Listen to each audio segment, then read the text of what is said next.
Good morning, ladies and gentlemen.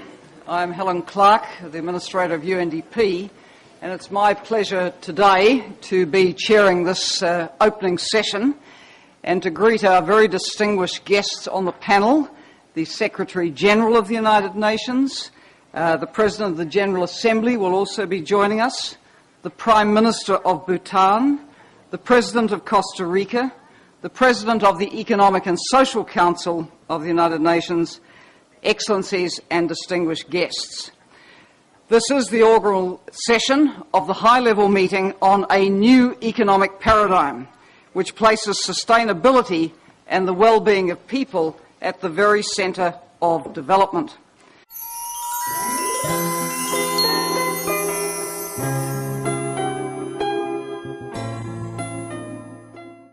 And now I'd like to turn to my two colleagues to the left. So, Venerable Dr. Anil Shakya, please, first.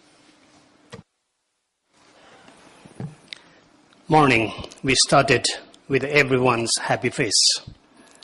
But now I see we are talking about happiness, but looks like we are exhausted with that happiness. And whole idea of happiness is somewhere, I think, we are missing the whole link what we used to feel.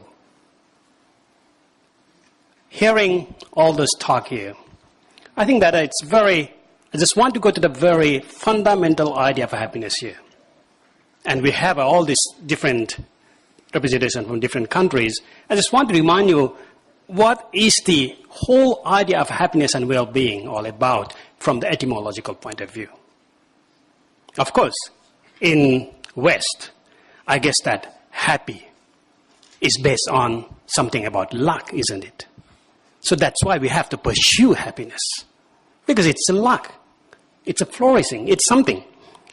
But in the half-east of this world, it's very interesting that towards from Pakistan, India, all go up to the Indonesias, we use the Sanskrit or Pali words which call sukha and dukkha.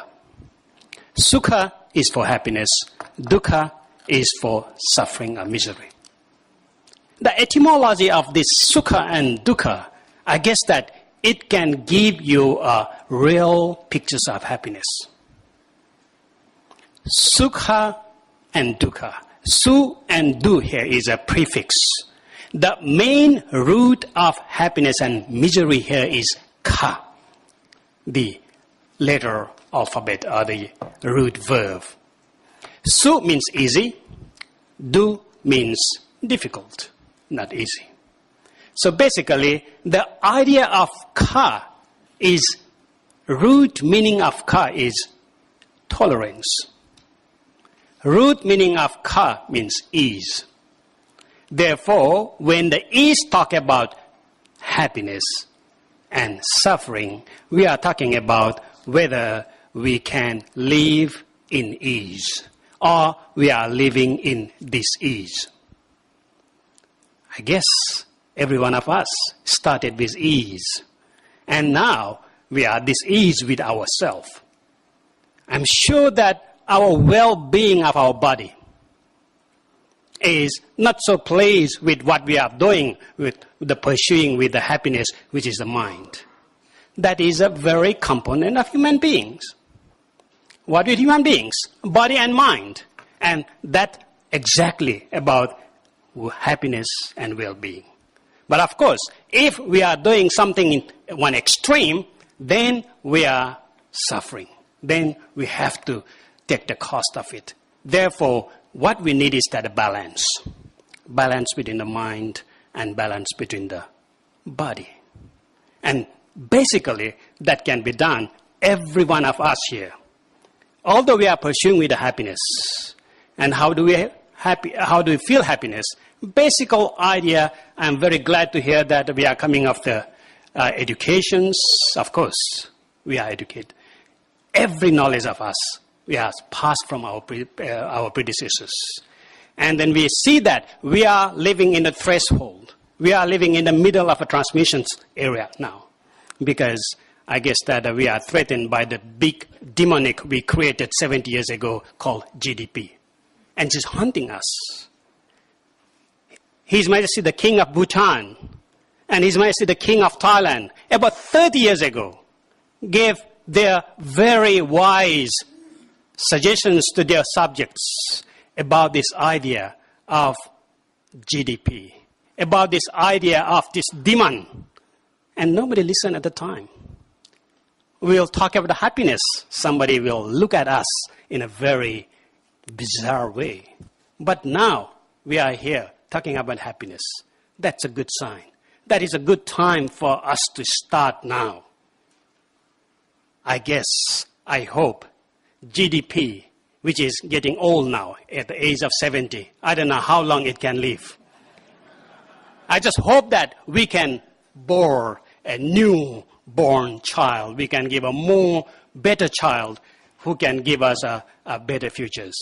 We have been taught by GDP or GNP that we should look at productions or the efficiency of productions.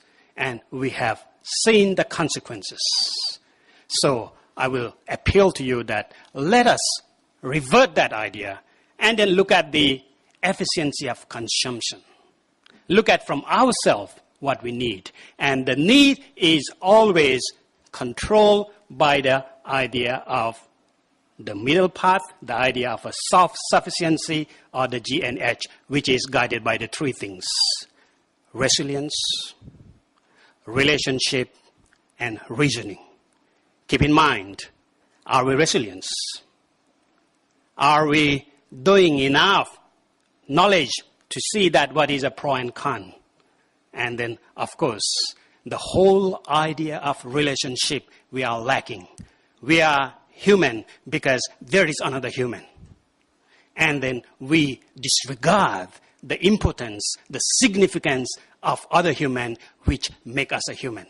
And I hope that this kind of gathering will bring this wisdom and then really warn us that there is future, and then we should give that future to our future generations. We are happy that we have lived so far because of the grace our ancestors live with us.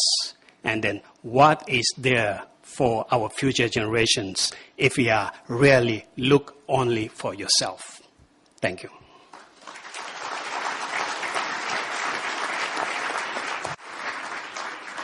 And finally, it gives me great pleasure to invite Rabbi Sutton Pope to close our panel discussion. Thank you.